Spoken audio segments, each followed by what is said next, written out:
Hello guys, welcome back to my channel. అందరు ఎలా ఉన్నారు? నేనైతే చాలా బాగున్నాను. మీరు కూడా బాగుంటారని అనుకుంటున్నాను. ఈరోజు అయితే మీకోసం ఒక వీడియోని అయితే తీసుకొని వచ్చారు. ఏం వీడియో అని అనుకుంటున్నారా? థంబ్నెయిల్లో చూశారు కదా. సో నేనైతే ఇప్పుడు వెమ్లవాడలో జరుగుతున్న దుర్గామాత ఆగమనాలను అయితే చూడడానికి అయితే వెళ్తున్నాను. నాతో పాటు మీరు కూడా చూసేయండి. అక్కడ దూరం నుంచి అయితే లైట్స్ కనిపిస్తున్నాయి గైస్. మేబీ అక్కడ ఆగమనం జరుగుతున్నట్టుంది. దగ్గరికి వెళ్ళి అయితే చూసేద్దాం.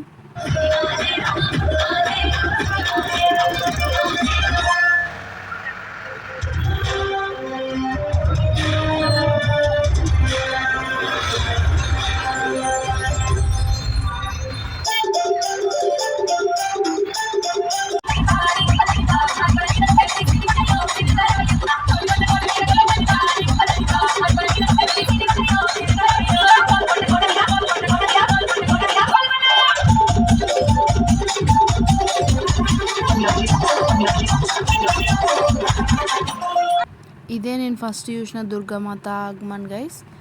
ఈ సాంగ్ ఏంటి ఇంత ఫాస్ట్గా పెట్టింది అని అనుకుంటున్నారా? తెలుసు కదా, కాపీరైట్ పడుతుందని చెప్పేసి ఫాస్ట్ అయితే పెట్టేశాను. సో ఇప్పుడు ఇంకొంచెం ముందుకైతే వెళ్తున్నాను. అక్కడ ఇంకా కూడా జరుగుతున్నాయి ఆగమన్లు, చూసిద్దాం రండి. చూడండి గైస్, అక్కడ ఎంతమంది ఉన్నారో. చూడ్డానికైతే చాలామంది వచ్చారు. యాక్చువల్గా అప్పుడు టైం మ్యాక్సిమం 10 అవుతుంది. చూసారు కదా గైస్, ఇంకొంచెం ముందుకెళ్ళి అసలు వీడియో తీద్దామంటే అటు పోవడానికి కూడా అసలు నాకు దారే కనిపిస్తలేదు. మొత్తం ఇక్కడ కొంచెం చాలా రష్గా ఉన్నారు. నేను అప్పటికైనా 10 o'clock వెళ్ళినా కూడా ఇంతమంది ఉంటారని అస్సలు ఎక్స్పెక్ట్ చేయలేను. యాక్చువల్గా ఆగమని 6 నుంచే స్టార్ట్ అయినాయి. కొంచెం లేటు పోతే రష్ తక్కువ ఉంటారేమో అని వెళ్ళినా కానీ అయినా కూడా ఇంతమంది ఉన్నారు. అయినా మీకోసం నేను కొంచెం ముందుకెళ్ళి అయితే వీడియోని అయితే తీశాను. ఈ వీడియో కోసం నేను కొంచెం స్ట్రగులే పడ్డానని చెప్పొచ్చు. మీరైతే వీడియోని తప్పకుండా లాస్ట్ వరకు అయితే చూడండి.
ఇది గైస్ దుర్గామాత ఆగమన్ పార్ట్ 1 వ్లాగ్. ఇది యాక్చువల్గా అయితే మండే రోజు జరిగిన ఆగమన్. తర్వాత మళ్ళీ నిన్న ట్యూస్డే రోజు కూడా జరిగింది. అది పార్ట్ 2లో వస్తుంది. తప్పకుండా ఆ వ్లాగ్ కూడా చూసేయండి గైస్. షార్ట్కి వచ్చిన వ్యూస్ కూడా వ్లాగ్కి అయితే రావడం లేదు. షార్ట్ కన్నా ఎక్కువ వ్లాగ్కే చాలా కష్టపడి ఎడిట్ చేస్తున్నాం. కొంచెం మీరు సపోర్ట్ చేసి నా వీడియోస్కి అయితే లైక్ చేయండి. ఇంకా మంచి కంటెంట్స్తో మేము ముందుకైతే వస్తాను. సో ఇది గైస్ ఈరోజు వీడియో. మళ్ళీ నెక్స్ట్ పార్ట్ 2లో కలుద్దాం. అంతవరకు నా ఛానల్ని లైక్ చేయండి, షేర్ చేయండి, సబ్స్క్రైబ్ అయితే చేసుకోండి friends. Okay guys, stay tune for my channel. Lots of love from it's me Pravalika. Thank you, bye bye.